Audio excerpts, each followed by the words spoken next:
Hey everyone, I just wanted to throw this quick and dirty video together so that I could chat with you about a video series I'm working on.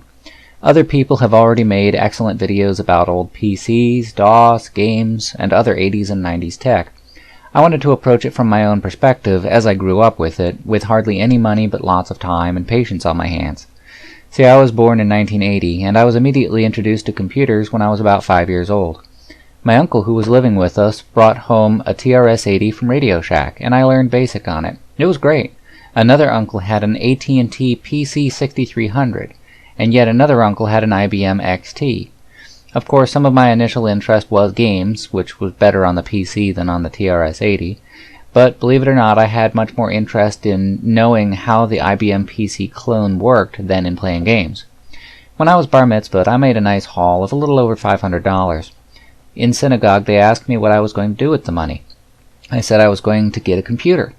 They all informed me that a computer costs more than $2,500 unless I build it myself, and I could maybe bring the price down to $2,000.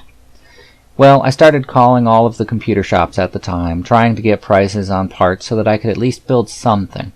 The 486 was on the market at the time for a small fortune. Up to that time, I had mainly used my stepfather's 12 MHz 286 with 40 MB hard drive and Hercules monochrome screen. I would have been content with even an XT. The problem I was facing was that none of the shops wanted to talk to a child. Their clients were well-to-do businessmen, stock traders. I finally reached someone who was a total nerd like me, and he spent probably days on the phone with me, guiding me through each part and each step. With his help, I managed to cobble together a 16 MHz 286 with 1 MB of RAM, a 212 MB Western Digital IDE hard drive, a high-density 5¼ floppy drive, and even an Oak Technology VGA card. I believe I was using DOS 3.3 at the time, and so I had to chop the hard drive up into lots of 32 MB partitions, and I think it was a mono VGA screen, if I remember correctly. Now, the reason I want to talk to you about my perspective is that I haven't really seen anything about how we poor people did things. There are plenty of shows about what the Intel Pentium CPU can do or what a game looked like in VGA graphics, but I was running stuff far below spec or well outside of the way it was designed, and I was getting the cheap versions of a lot of stuff. I installed an AT motherboard in an XT case, for example.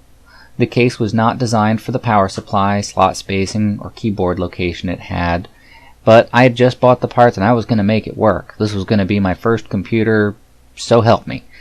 So I spent lots of time with snips and a saw to make it fit, and it did, and I was able to put the cover on and it worked. Later, I got rid of the case altogether and just left the motherboard sitting loose in a drawer on my desk. When other people had Sound Blaster 16s and 486DX4 chips, I was playing a lot of the same games on a 286 with PC speaker, or an ad-lib later. Sometimes I was using broken hardware that should have ended up in the garbage. While I was planning out the show, I started stripping the computers I had, and I noticed that there were parts laying all across the floor. That's why I decided to shoot this quick and dirty video, because this really is what it was like for me and a lot of my friends.